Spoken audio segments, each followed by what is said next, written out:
All right, we're back with the HSC Podcast Weekly Movie Review. So if you just joined us or you're still watching from the sports section, thanks for sticking around.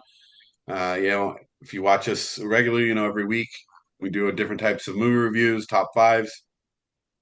And last week we're gonna make it a little shorter this time, not give any hints, and just kind of go through this. But we're gonna continue this super hard trivia Oh section. man. And now you're on your own. You're gonna get Wes to help you on this one, but we're gonna go through them quick.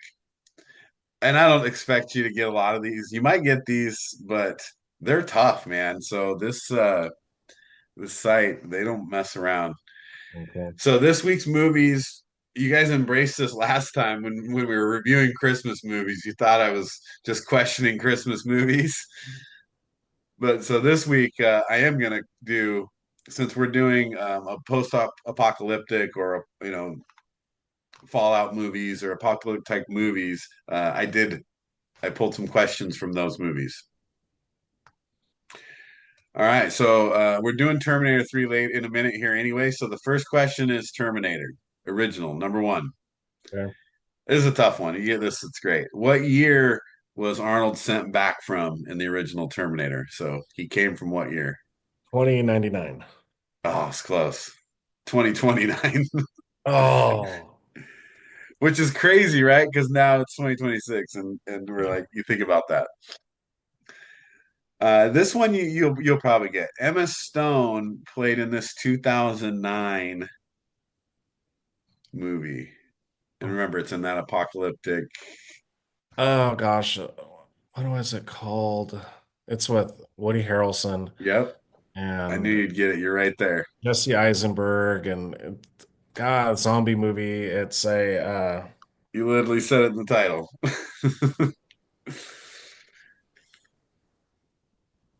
it's a what? Zombie Zombieland.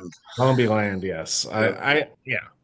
Bill Murray's in it. yep. I know you were steps away from it, but we got to get to the review, so I had to give you the answer. This is a fun one, and I saw it. I actually did know this one. I don't know if you will, but I have a unique remembrance of this. But Armageddon, Steve Buscemi, he's on the asteroid and he's riding the nuke. Dr. Strangelove. Doctor Strange, what's the name of the character, the character actor in Strangelove that he says the name?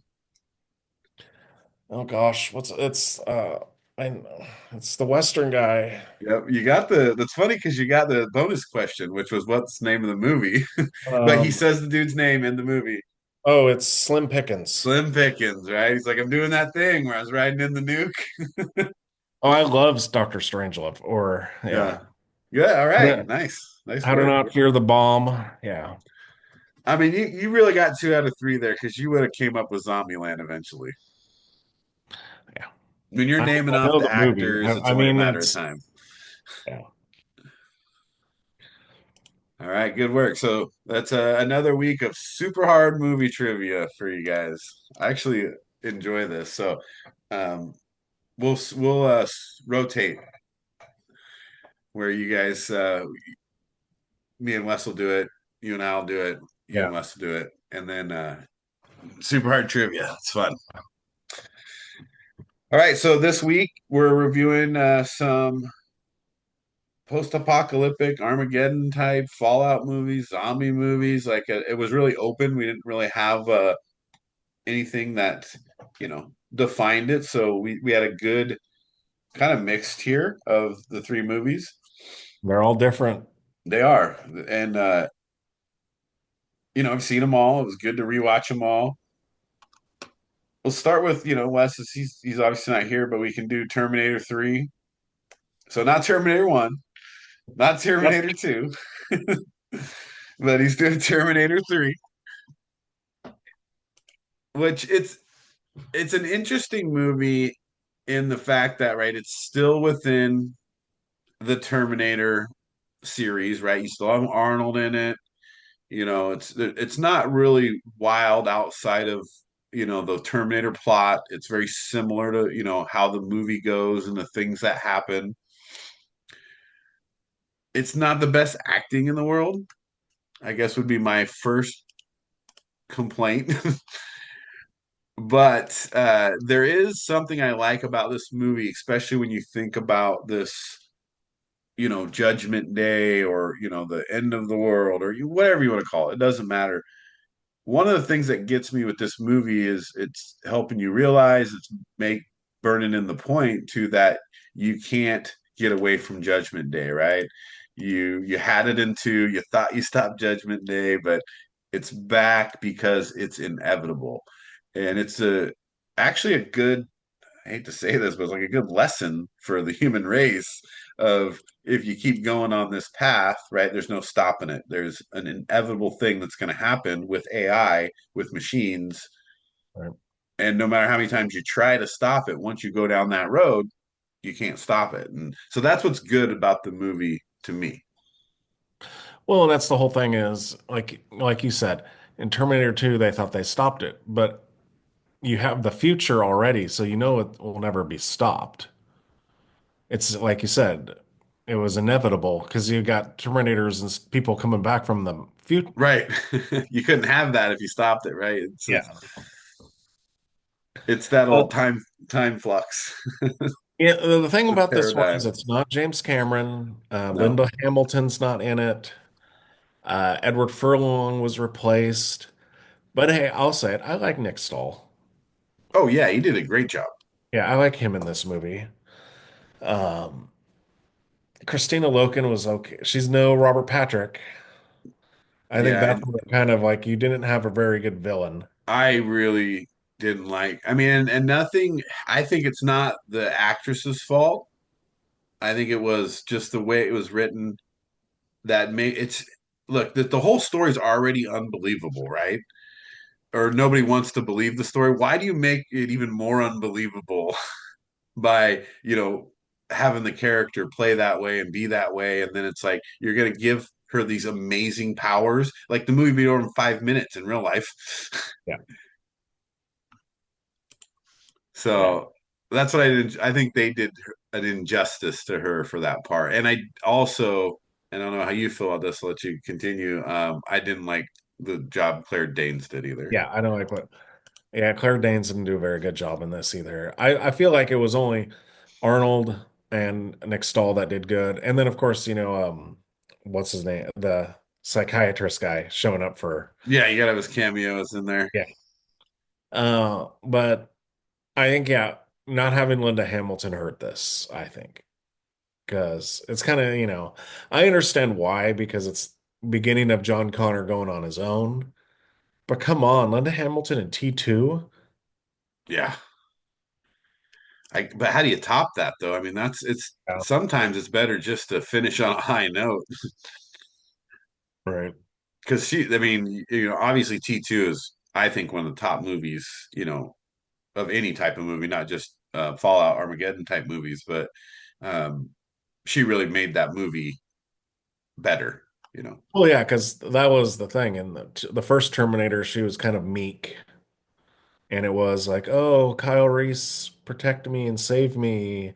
I'm in love with you." And then in the second one, it's like she's Rambo. Yeah. Well, I like that they still reference it, and they go and they, to Her her, where casket's full of her caskets is weapons. full of guns, and you're like, awesome. So that, I mean, and overall, it's still got the scenes where they're running from the Terminator, and the cool scenes where, like, Arnold's, the one that where he drives the truck right at the beginning, right over her, because it comes out of nowhere, bounces on the truck, and just right over the top, and Claire Danes is still underneath, and he misses her, but runs over the Terminator. That's cool stuff. So, but overall, yeah, definitely not the best Terminator, but I love a little bit of the point of the story. I actually like how they finish it. I like how they help, because I don't think a lot of people understand that there's really this type of Fallout stuff out there. Yeah. Right? They really kind of highlighted this. It's like, hey, here's people are like, what if we have a nuclear war? You're like, watch Terminator 3. That's exactly what's going to happen. They're all going to go live in mountains. I mean, we've already like think about it. We already had what Mad Max, and Yeah. we've had other post-apocalyptic movies. All right, well, let's move to the next one here. We'll go to yours next. And I gotta tell you, I've only seen this one time, and it was a while ago, so rewatching it was very interesting. Your movie was This Is the End, and this is a whole different type of This is this type of movie. biblical apocalypse.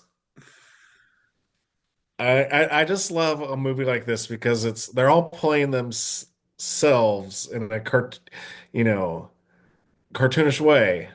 And then you like watch it and then you're like, well, then it's kind of creepy because like James Franco was actually that kind of guy in real life because he's talking about some of the stuff and you're like, yeah, you kind of that is you. But for me, Danny McBride steals this movie. Like, what other movie have you ever seen where, like, where you have all this stuff going on and then a character shows up 20, 30, Midway. yeah, and he like steals the show because like his first scenes, he comes in and you're like, oh, he was passed out through this whole stuff, comes in, takes all the rations because he has no idea what's going on, drinks all the water, puts it all over his hair, makes this huge, nice breakfast. Yeah. Well, and the way he talks because of the parts they're trying to play, because they're trying to play themselves in the movie, and he just does a better job of portraying himself, an actor portraying himself, I guess. That's so weird to say. It was funny as he's like making fun of like James Franco and he's like Jonah Hill, and then he goes, "Oh, hey Jay, I didn't know you were in town. Good to see you." Right, right. And And you then, gotta you gotta think like the Michael Cera stuff is funny, oh right? gosh, It's yeah, the very whole like hardcore and a little risque to a sense, but it's just funny because it's Michael Cera and because I guess if you know like the relationship that those guys have, and sometimes they like each other, sometimes they don't like each other, and it's like the movie now is a time where they don't like Michael Cera. well, that was what's funny is there's a whole backstory of the Rihanna slapping the crap out of him, Right. and he goes, "Hey, can I spank you on the bottom?" She goes, "Only if I could hit you really hard." He's like, "Okay." So that whole was like a full hit. When then just like the cameos of like all like Kevin Hart and Jason Segel and Emma Watson and you know Yeah, Paul and the Rudd. list goes Channing Tatum.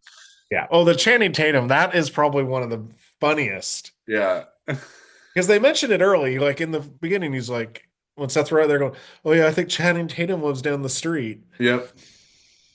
Yeah. Yeah. You got Backstreet Boys, you got Yeah. Rihanna, you got even what's her name, Mindy Kaling. Yeah. Uh, I think she's hilarious. I don't know why she hasn't picked up bigger. I mean, I Yeah. guess she's Well, got a lot of stuff she's a going writer. on. She does What's lots that? of writing. But I like the part where she's like, "Ooh, I'm gonna get with Michael Cera." Right. And then you had the reunion, you had Michael Cera and Jonah Hill and then God was McLovin, all three there, all Right. hanging out and playing themselves. So that's what I love about it. Craig Robinson. Can't forget Craig Robinson. The list is crazy Yeah. when you actually go down and look at all the people in it. And some of them are not in the movie very long. But overall, I mean, the movie's just so weird, but at the same time, it's funny and I think there's a certain point they're trying to make when you're watching this that if you don't understand it, you're like, this is dumb. Yeah. Well, it's But it basically saying like most of Hollywood is pretentious and only cares about themselves, and they have to actually learn, oh, right. we have to be good people. The other like when they're making fun and Jay Baruchel wants to go to Carl's Jr. and he's like, "Oh, I can't do that, because of the gluten." Because of the And you're like, gluten. "What are you talking about?" He's like, anything that's bad for you is gluten." Yeah, he's like, you don't even know what gluten is. they play real well together. I actually always like Jay Baruchel. Jonah Hill is interesting in the movie too. Yeah. He does a good job at what he's trying to portray. The really just annoying dude with. Yeah. But overall, like the movie itself, though, what do you think of the story? Like, is there anything in there? Well, it's a, it's post-apocalyptic, like biblical things, and it's basically the rapture. Right. And they go into that, and then it's mostly about, them finding out for themselves, like, oh, this is why I'm still here. Yeah, I mean, because you have that whole part, right, with its when you start talking about the rapture, but it's like they're encountering Satan and they're trying to figure out why they're still here, or they make a big mention of that, right? He basically, I think Franco's the one that says that. He's like, that means we're all jerks, right? Yeah, because Marshall's talking, and he's like, well, that means you think we're all jerks, which also makes you a jerk. Right. So Yeah. yeah, there is some to the film. There's a little bit of depth, in those senses. There's some parts that turned me off a little bit, but it's also then you have to realize what they're trying to do, right? Like the big hole outside the the party right at the beginning, where they just kind of start tossing people down the hole, basically. Well, yeah, because they were all selfish and out for themselves. Like, what Right, was Aziz Ansari's in the hole, and he's like, Craig, and he's like, you're in the hole already. You're too late. right. It's too late for you. But it's fun though. It's also really fun to watch, right? So you get kind of I think it's more fun than Revelation, I Right. guess. Yeah, but I mean, you just have to see the movie for Danny McBride, though. Yeah. He and then like when he comes back and he's You also have to appreciate Danny McBride though, for the people who don't know these actors very well, because imagine someone who doesn't know these actors real well right. watching this. Yeah, and I mean, yeah, for like Danny McBride, if you don't have like HBO and stuff, and you haven't seen Righteous Gemstones or Oh, Eastbound and Down. yes, Eastbound and Dude, Down, it's the yeah, best. yeah, you don't really get Danny McBride as Yeah. much. If you take anything from this podcast and you're listening, you need to watch the Eastbound and Down. Yes. What was also what Vice Principals? Yeah. So yeah, he's hilarious and everything. Yeah, and again, you got to get him, and you got to get a lot of these guys to really get the most out of this movie. So I think it's kind of nice because if you've followed them, and you've watched more of their movies, it's a fitting title, right? Well, yeah, and then like yeah, bring up. I know it's rambling, but come on, Channing Tatum. Just Oh man, if you haven't seen the movie, just wait for Channing Tatum yeah, to show. yeah. We don't want to ruin that, Yeah. but it's great. But I mean, overall, I recommend it. Like I said, it's not going to be for everybody. It's No. going to be really great for people who enjoy these guys' previous movies and these girls' previous movies. Just in general. So And they even overall, reviewed it's their still previous funny though. movies because they're like, let's make a Pineapple Express 2. Yeah. Oh, that's good. All right. Well, that was a good one. So nice mix into after Terminator 3. And so mine, we kind of finish off with a more, I guess, more serious, you know, when you're talking about the three Climate change. movies. This is The Day After Tomorrow. It's a little older. It's 2004. They call it a science fiction disaster film. I could see that though. Right. Lots of science. It's just for me, there's a lot of reasons that I like the movie. I think it's good watch in general. I think it's easy for anybody to watch. It's got, the basics of what makes a good movie. You've got, your heroes and then your problems, and then you fix your problems, and then you get to a good point. So there's nothing like that you're gonna be like, wow, this movie is different or unique. But the storyline's great. The data and the research they use to make this movie is really important to I guess understanding not just like climate change. A lot of people see this and they're gonna make that immediate distinction and say, oh, okay. What it's really for me, this movie tells you one thing: we have to understand that we don't know everything. We don't know what could happen and what's around the corner and how this world and planet can react to things. And like to pretend that we do is crazy. And so there's a great part in this movie throughout the whole movie where it's just, everybody's really just trying to figure out what's going on. And then when you start realizing what's happening, and then it gets real dangerous, and then you watch the disaster and the catastrophe that takes place throughout the movie. It's very eye opening, and I think it's good for people to watch in that reason. I guess the last thing there is like most of these types of movies, one of the things that happens and it happens constant is you see like things do break down, right? Like order breaks down, or just basic human kindness breaks down in different ways, and then it stays together in some ways too, right? So it's, I guess the lesson there in all these movies is no matter how bad things get, if you stick together, they get through it. And listen to kids that are science nerds and don't go out into freezing cold and freeze to death.